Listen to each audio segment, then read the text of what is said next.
So I believe that humanity is basically one. I believe that it's possible for any human being to communicate with any other human being, to feel for any other human being, to be friends with any other human being. This is what I truly and deeply believe. This belief is part of my own experience. It's part of my own life. It's part of me. I cannot live without this belief, and I'd rather die than give it up. To me, to live means to practice this belief. So you're probably familiar with these words. So these words are the words of Bhante, and they were given at a talk in Bombay in 1983, I believe, talking to Mahamati, he was there, to about 4,000 followers of Dr. Ambedkar on why he was a Buddhist. And these were the words that were near the entrance up on the wall as I entered the Colchester Buddhist Centre about 20 years ago. And I remember reading them, and there was a part of me that really resonated with them. But then there was a bigger part of me that found it really painful to read. It wasn't my experience at all. In fact, I had one friend at that time, which is a bit weird to think of that. And yeah, I was painfully disconnected from people and from human beings. I'd fallen out with quite a few people. I was a single parent of a 4-year-old child. And as a good friend reminded me recently, when she first met me, I was fixed in anger. So I'd grown up in conditions. They weren't always easy.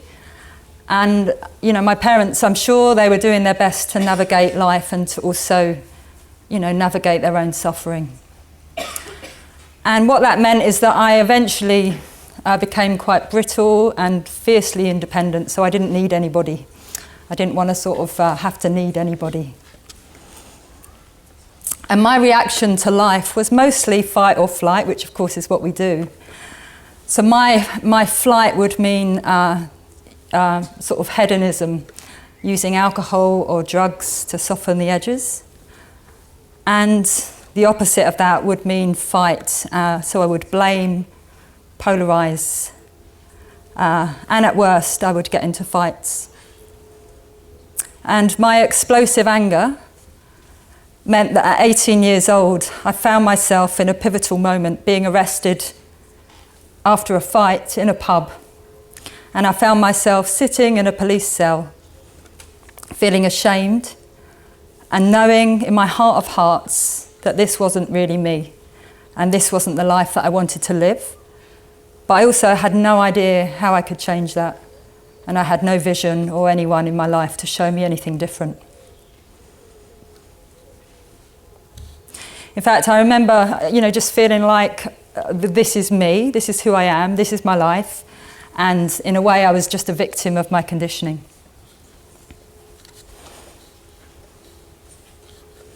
So 10 years later, I very fortunately found myself walking into the Colchester Buddhist Centre. And I met the Sangha jewel, and I met people doing their best to live out that vision of the Sangha jewel, living out the vision of spiritual friendship. Just saw someone that was there. Yeah. And the most important thing that I learned at that time was a magical practice called the Metta Bhavana. So fast forward another 10 years, and I found myself surrounded by police again, but this time I'm Sanghamani, and I'm attending a faith day at Essex Police Headquarters, and I'm leading them through this magical practice of the Metta Bhavana. And for those that lead meditation spaces, you kind of have this moment sometimes where you look around the room and you get the sense where people are in the zone and people are with you. And I look around the room and there's all these different ranking police officers, and I just thought, they're in the zone. And then I thought, how the hell did this happen to my life? How did I get here? Yeah. So anyway, transforming through Sangha. Yeah, so I think it was in November, so it was at the end of Bante's funeral. I was part of the vigil team with Aparajita, who's right here. And he asked me if I'd give this talk. And my first inner response was like, no, I don't give big talks, I prefer to just work with teams and people. And then I said, what's the theme? And he said, it's transforming through Sangha. And I was like, I can't say no to that, can I? So here I am. In a way, I couldn't say no. It's my life. It was why my name was given to me. And also it's how I practice the Dharma. Yeah. So firstly, what is transformation in Buddhism? So it's seeing through this belief that we are a fixed, separate, unchanging me, to knowing in our deepest hearts that we're part of this mysterious, boundless, interconnected flow of life. And the alchemical process is the path. And to do this work, we need a vision. And this vision is the bodhicitta, the awakening heart-mind. And we need to transform ourselves according to this vision. And that best takes place in relationship with others. Because it's really hard to do this transformative work alone, even if you've had a really profound insight experience. We need other people. We need other people. Sangha can also be the place where you can have those deeper seeings and those insights. And it can happen through spiritual friendship, through working together, through communication. And to explore transformation through Sangha, I'm going to use the metaphor of a pearl and talk about a handful of what I've experienced are the alchemical conditions that can open us up to this interconnected flow of life. And when preparing for this talk, Google comes in, doesn't it? And I discovered something really exciting that, in the Tibetan tradition. One of the images for the bodhicitta is the luminous pearl. And as you probably know, that pearls are formed by a piece of grit.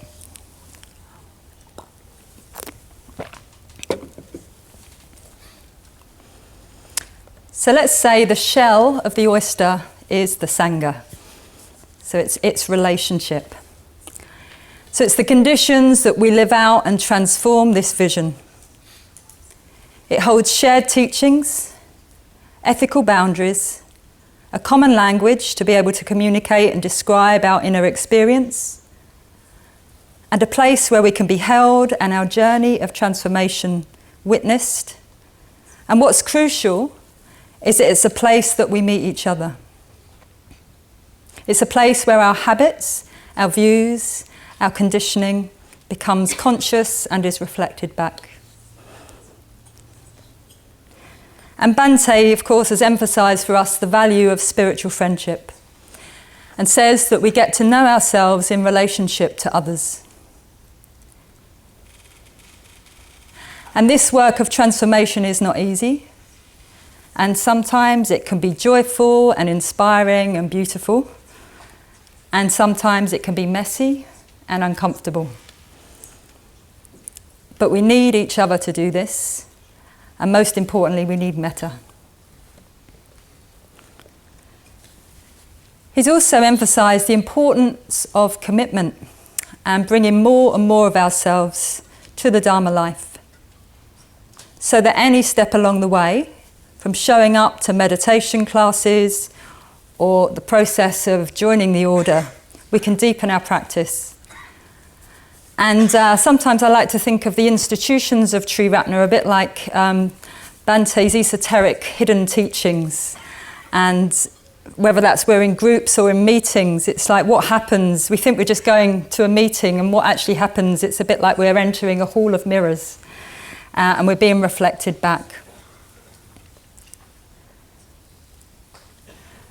So Sangha is a path, and a path that asks us to become intimate with ourselves and others on the basis of metta, where there's a mutual receptivity and appreciation, where we allow ourselves and each other to change and to be changed.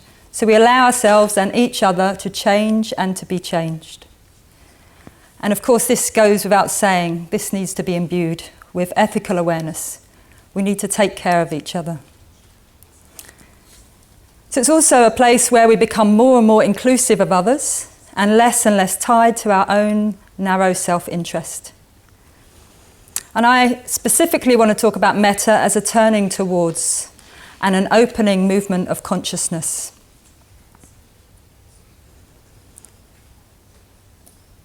So in Sangha, what we're trying to do is to relate to each other on the basis of our potential for transformation. And maybe we just need to trust that a bit more and remember that. I was really moved hearing Sadhanandi last night read Bante's postcard that he'd sent her. And he said, there is no spiritual friendship without trust. I think it really moved me, really resonate with that. So in doing so relating to each other on this potential for transformation, what we're doing is activating the conditions for the awakening heart-mind. And I'm going to take this opportunity to talk about Karuna appeals, because that's my life. That's been the biggest context for transformation for me. And I just want to share that with you.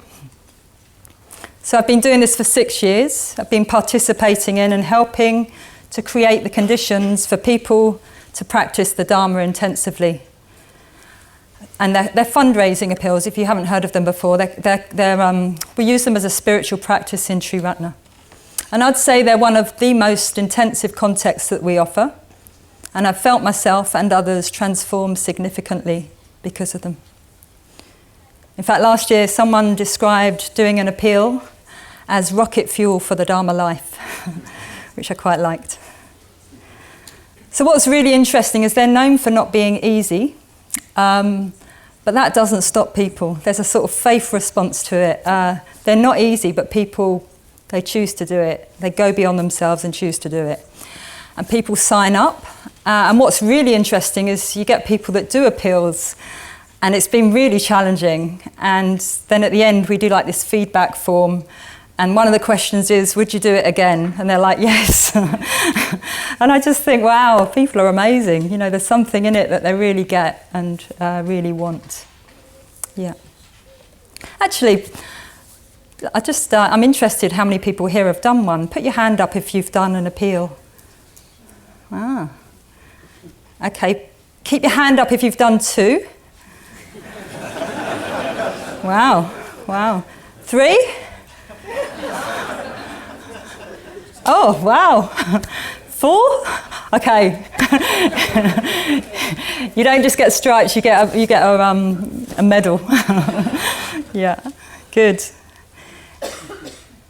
Of course, Karuna appeals aren't the only way to practice the Dharma intensively, and not everyone can choose to do them. Yeah. And what I'm going to talk about is translatable in what you're already doing. And the important condition, I think, is commitment and choosing and knowing what conditions will take you deeper in your practice. And then when you know that, just doing it, just really choosing to do that, put yourself in those conditions. This is the crucible of the shell. And of course, those other conditions, you know, I think practicing in a family context has definitely been another one of my big conditions that have helped me grow. The arts, community living, work, supporting your Sangha to grow, they're all good conditions.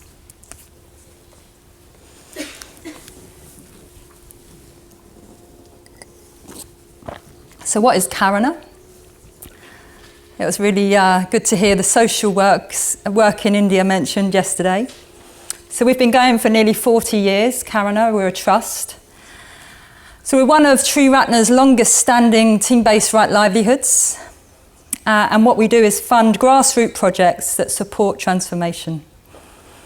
It helps change lives and ends inequality and discrimination in India and Nepal to some of the most discriminated communities in the world. And it's for people, some people literally do live in hell realms. Yeah.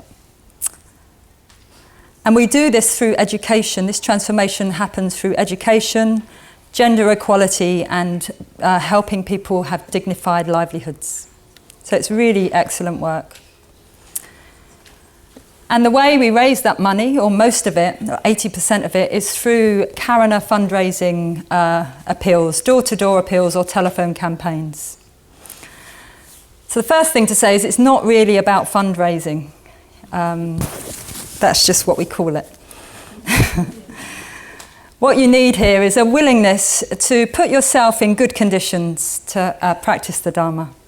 And the reasons they're good conditions is that, as I said earlier, you give yourself 6 weeks of your life. You give yourself to it and you commit to that, and that creates this crucible. And you go out either calling people, or we don't go out and call people, but you go out and knock on doors night after night, door after door for 6 weeks, or you're calling people up on the phone. And what that means is you have to consistently go beyond yourself, because it's just not easy. Pranikata, you did one last year. Yeah, it's just not easy. And what that helps to do is you really get to deepen your awareness. But within this, you really need to be willing to meet yourself and others fully in your entirety. Yeah. And then what we're learning to do is really take responsibility for your mind habits and how you relate to your experience. And all the support of that are things, we up the ethical practice, the communication, the positive emotion practice, things like rejoicing in merits, ritual, transferring merits, generosity practice in the community. All of these conditions really help to do the transformative work. But I think there's something about working in a team together means that you're part of something much more than just you. And the most important condition is that you're doing it to benefit others.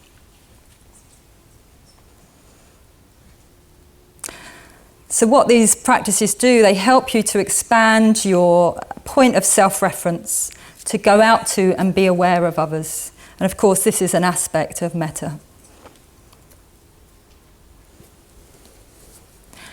And on appeals, you really get to know your base metals. So Ratnaguna talked about the base metals of greed, hatred, and delusion in the alchemical process. And what we discover is the way that our greed, hatred, and delusion, all our habits and our patterns, our personal psychology, our life history plays itself out in the world. It's the same stuff that we do in life, but sometimes we just kind of miss it in life. So it's a really kind of intensified seeing of that. And what I see happen is that through all these practices and conditions, a journey of authentic connection with yourself and others happens. A couple of important elements, I think, are that you get reflected back, but also there's constant feedback. In a way, it's the same thing, isn't it? And that's what helps this awareness to grow and deepen. Yeah, I just want to recommend a culture of feedback, actually. If you're not doing it in your centre or in your GFR group or in your study group, I really recommend you bringing that in. I think it's really helpful. And of course, it's a practice in itself to do that well. Yeah.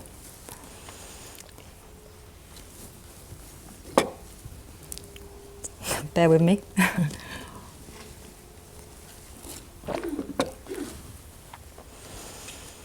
So I'm going to talk about the relationship of difference. So those that have done appeals, especially over the last few years, will probably recognise what I'm talking about. So this, of course, is the self-other divide. There's a you out there, and there's a me in here. Well, of course, you're all going to recognise that. This is what we do, isn't it, as human beings? Yeah. us at the centre of things. And what we do is learn to recognise this relationship of difference. And it's really heightened when you knock on a door or call up a supporter on a phone. Because, funnily enough, people generally don't want you knocking on their doors or calling them up when they're in the middle of putting their kids to bed or making their supper or they've just got in from work. So that sets up these conditions already. They're not always ready to welcome you into their lives. That can be a bit awkward, but it creates these conditions. Yeah, so you get a really strong sense of subject-object experience, and you can end up feeling very solid and separate. And what we're trying to do is recognise that happening and then not react out of it. And what's really interesting is that we're learning to ease into this tension, into this separation. And if you can do that with awareness and with curiosity and with empathy, it's really lovely what can happen. It's like the separateness dissolves. And when we create space in ourselves, it's easier to respond to what's really alive and not overlay the experience with our wants and our assumptions and our expectations. Because this creates disconnection and separateness. So I'm sure you can all relate to this just in your everyday lives. So I'm going to read a snippet from, in the summer we had a telephone campaign. A young woman called Frances, she wrote a blog afterwards. I just want to share it with you, a couple of paragraphs. It was very lovely what she wrote, and I think she really kind of captures what it's like.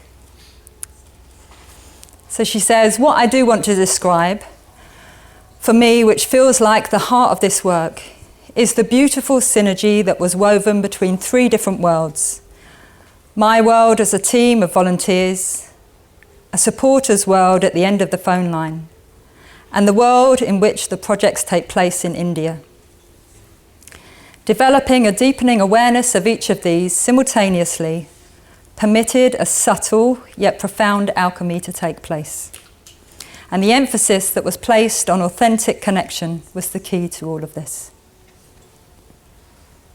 Letting my guard down with our team of volunteers gave me the confidence to let myself be seen, to show my vulnerability and be open to people's responses to that. And this meant feeling and accepting discomfort and just sitting with it. And the more I became aware of what was happening in my body, and on a physical and emotional level, the more I was able to open up. Self-compassion, through awareness, increased my ability to feel real compassion towards the people we were fundraising for, and for those that we were asking for funds from. At times I felt so in touch for the people for whom we were fundraising that any money I raised brought forth real tears of joy. And the generosity of the supporters did the same. What I discovered was that so many people want to give. And my role felt like one of reconnecting them with that sense of compassion. So we have this shell, and then we have the grit, the grit that makes the pearl. So one of my favourite quotes from Bhante is that jewels are produced only by the collision of immense forces. Jewels are produced only by the collision of immense forces. I get that. So to do an appeal, you're basically choosing to enter the flames of intensity. And personally, I found that some of my strongest insights happen when in intensity. And there's a focus that helps us to see things more deeply. You could say that doing an appeal is a bit like fast-forwarding 5 years of Dharma practice. I certainly felt it to be as significant as my ordination retreat. Yeah. And I've heard a number of order members say that actually. So you're choosing to be seen, and you're choosing to get instant feedback from the doors and from the team. And you'll meet yourself, you'll meet your habits, your views, your fears, and all the ways in which your ego project manifests.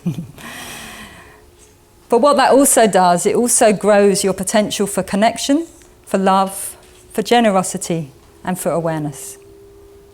And it's not easy. And the Buddha reminds us that it's important to get to know the experience of dukkha, or discomfort.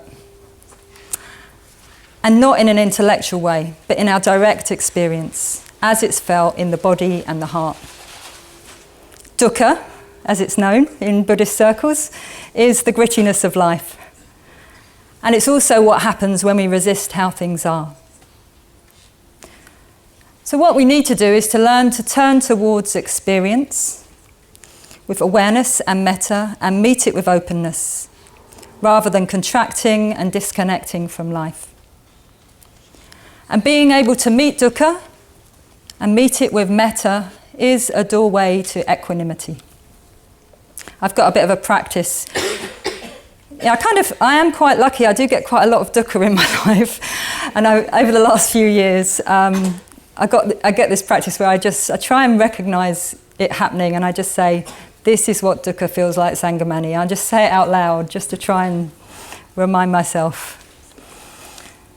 So what I see on appeals is people going deeper with themselves and others. And that deepening, of course, isn't always easy, but it's almost essential for authentic connection to happen. And I think we can spend a lot of our energy and lives avoiding discomfort.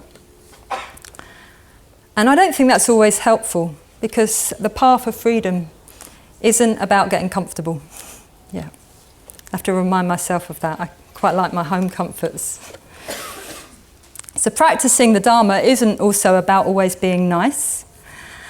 And on appeals we say, we've got this saying, which some of you might recognise, a nice Buddhist is a dead Buddhist. Yeah, bear with me, don't leave. Hang on.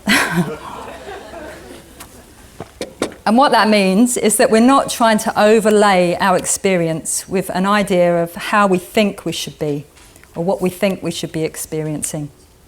Yeah? So for example, you knock on a door, someone's mean to you, and you stand there and you keep smiling and saying sorry, whilst in fact what's really going on is that you're feeling hurt, upset, and a bit frustrated. So what that doesn't mean, I just want to be really clear about that, is that you then spill that all out onto someone else. It doesn't mean that. But what it means is that we really need to be able to acknowledge what's really going on in our experience. That's the material that we're practicing the Dharma from, not what we think should be going on. Yeah? So we're trying to acknowledge our entire experience rather than ignore it. And what helps is allowing space to feel those direct sensations in the body. And from that, the associative story that we might be interpreting and believing. Last week we had an order convention, and I was really happy to hear Prakasha, who gave the main talks. He spoke about, for enlightenment to happen, we need to be willing to integrate the shadow. And I really felt very moved hearing that. Yeah, or else it just keeps playing out, and what that then does, it just keeps us separate and suffering. And shining the light of metta on our shadows will help transform them. And of course, this is the work of Padmasambhava, who transforms the demons through seeing with love. Because if we're not doing that, what we're doing is spiritual bypassing. And in the long run, it's just not going to work, because transformation isn't going to really happen. And ultimately, what we're trying to do is take full responsibility for our entire experience, including all the uncomfortable bits. So I'm just going to share with you a story from my recent telephone campaign. And there was a guy on the appeal who's fairly new to Dharma practice. So he met quite a lot of himself. And so a big part of the work we do on appeals is checking in. We create conditions for this awareness to deepen. And so it's near the end of the appeal, and we all sat down. And I just noticed his energy. He just wasn't there. He wasn't with us. It's like he disappeared. It's like the shutters had gone up. And then when asked in the group, how are you? What's going on? He had a version of what was going on, but it didn't quite add up. And what was really beautiful is then we just got into a bit of dialogue, which also included some body awareness and just helping him to get into his body and to really try and create the space to be more intimate with what was really going on. And what he discovered, he was kind of talking it out, sort of taking us on that journey. And what he got to this place where he described in his belly was this black box of anger. And through being with that and staying with it and being able to just hold it with metta, it just started to dissolve. And he was sharing this experience with the team. And what was really beautiful is that the more he was connecting with himself, the more he was connecting with us. But also there'd been this disconnect with the team, and then the more the team connected with him. In fact, one of the people who's here today, he also acknowledged that it helped him to arrive more into the room. And it was really beautiful to see that happen. So through doing that, he came into relationship with others. And rather than remaining separate, he was in connection. So going deeper in relationships isn't always easy. So we've got the grit. And it doesn't have to be, it's good to remember, it doesn't have to be comfortable. Relationships aren't always comfortable. And it's also worth remembering it doesn't always mean there's something wrong when it's not comfortable. Yeah, because we can go so easily to aversion, can't we? Or horrified anxiety or fixing and all of that stuff. But what it can be is an opportunity to see dukkha more deeply, and ultimately it can be a doorway to freedom. So then we have the pearl, the luminous pearl. So it's through this alchemical process, allowing our awakening hearts to meet the world with openness and to see things as they are, we become a vessel for the bodhicitta. So this is the vision. So what does that mean for us in terms of transforming Sangha? So Bhante reminds us that metta is not about fixing on any single point of identity. And what that means is that we see each other as process. And that includes all our contradictions, our imperfections, our mistakes. But also it means seeing the potential for all our beautiful qualities and our spiritual victories. It means seeing it all. And what happens is that we can grow a heart that forgives, and we see each other without fixing or polarizing. What a gift that would be. So it's about trusting this process.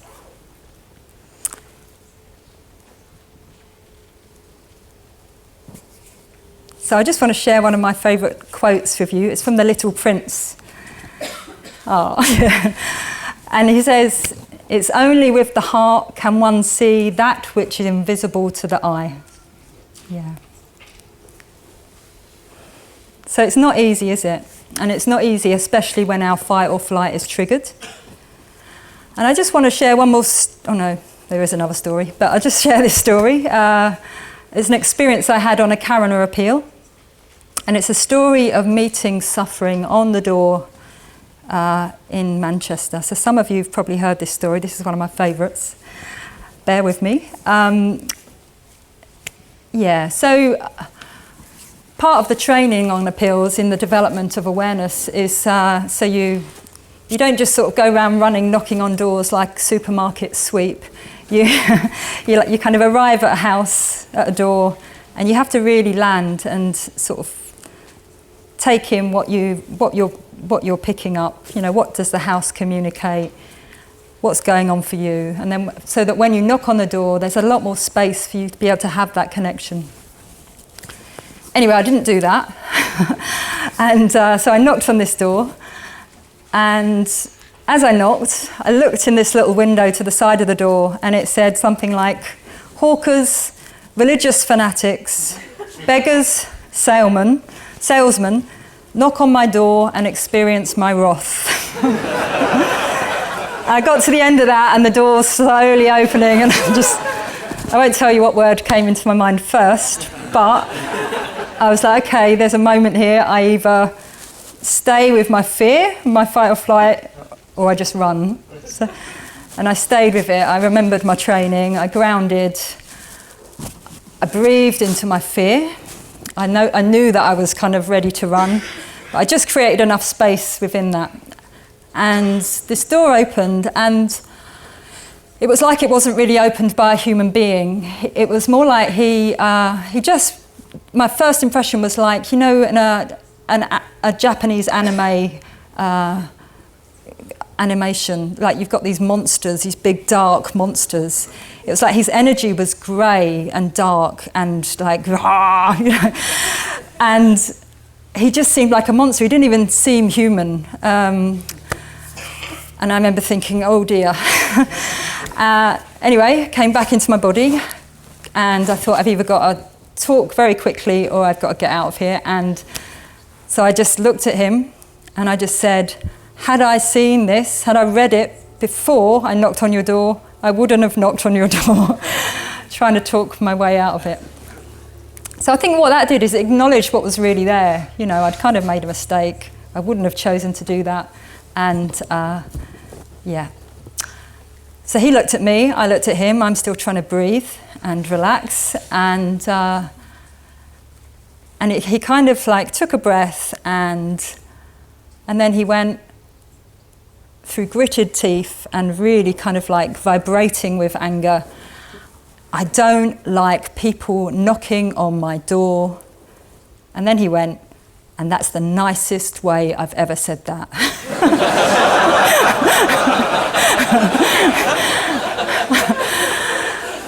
You know, my impression of nice wasn't quite that kind of energy, yeah? But because I kind of created this space within myself, something turned around. So I was in touch with my fear, I was in touch with my aversion. But what I realised, I sort of breathed into my heart, and I just thought, oh. And I had this moment of almost like thinking, this is how the Buddha was seen. Obviously that didn't happen in that moment, but in reflection, I thought, oh, this maybe is what the Buddha would do. And I didn't see him as personally attacking me.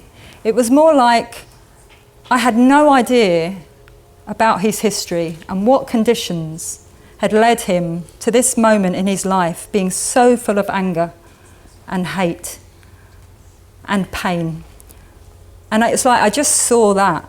I sort of dropped away this idea that I was being kind of, I don't know, that I was under attack or something. And I just saw his pain, and something in me relaxed. And there was this moment, and I just said to him, well, I knew that this for him was an act of generosity. And I really was then speaking to that, and I just said, thank you. And then I said, because I just want you to know. No, I said thank you, and thank you for being kind. And I just really wanted to recognise his kindness. I said, because I want you to know it's a bit scary doing this. And sometimes it's not easy. And it's like we'd both found connection. I'd allowed myself to come in. He'd allowed himself to come in. And there was this beautiful, very small connection. And that was it. And then he just shut the door. Oh, no, before he shut the door, his eyes welled up with tears. And then he shut the door. And even though he shut the door in my face, I felt so grateful. And I walked away from that door feeling like that's one of my best ever doors.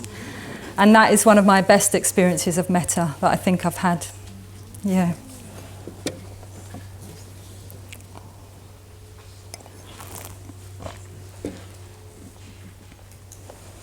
So yeah, there's something about being able to create the space, isn't there, for reactions and for empathy, from that space for empathy and metta to come.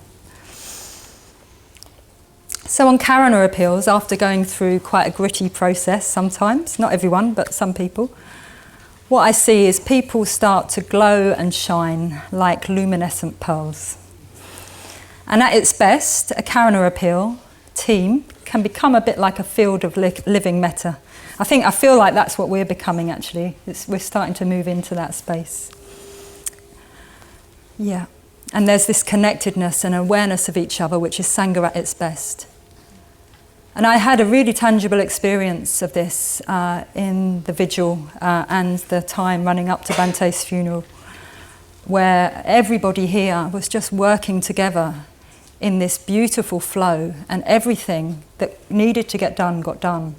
And I just remember feeling that this is it, this is Sangha, this is the vision, this is what we're working towards.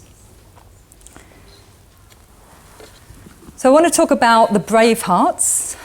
Teams, they give themselves these names, that's their vision. It's interesting, isn't it, that a lot of it's about heart. Well, not a lot of it. There's a team that actually are doing an appeal, a men's team in London at the moment. They've called themselves the Laughing Ninjas of Fire,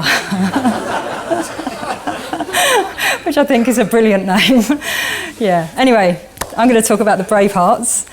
So last year I was on a telephone campaign with the brave hearts, and what I saw happen is they became more than their individual selves. And what got that to happen is that they were willing to reveal themselves to each other. And that involved them being able to meet and reveal their vulnerability and trust each other with this.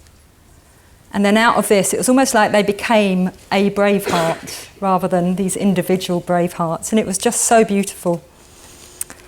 And from that place, they raised a lot of money. So that was interesting that happened, and then they raised a lot of money for Karuna. So it's so beautiful witnessing people slowly unfold and open. Yeah. And then that gap between self and other, it becomes less tangible and solid. And when this happens on a team, this effect can often mean that the universe meets them, and then this kind of magic happens. For those that have done appeals, you've probably got your own stories in some way, but I'm going to share with you a story of magic. This has happened so many times, but I'm going to share a Kata Jyoti's story. Hope I've got the facts right, but I think it's kind of almost there. So she was in Birmingham, and I think around this particular time on the appeal, it might have been the grit was there, and fear possibly was there. And so I remember she did an invocation to a Moga Siddhi to try and help before she went out, and then did quite a lot of chanting of the mantra during the night. And normally on appeals you have particular roads that we ask you to knock, but she was drawn to this house which wasn't necessarily on her map, and she just knew she wanted to knock there, and so she did, which was very naughty, but it wasn't really. And I can't really remember the conversation, but basically she met a man, and the conversation ended with him giving her a statue of a Moga Siddhi that she brought home to the team. And that's happened not just once on appeals, and on one appeal in particular, the guy didn't even know it was anything to do with Buddhism, anything to do with green Tara, and this Danta Chitta, who was on this appeal, came back with a green Tara for our appeal. It was just bonkers. Yeah. So yeah, magic can happen.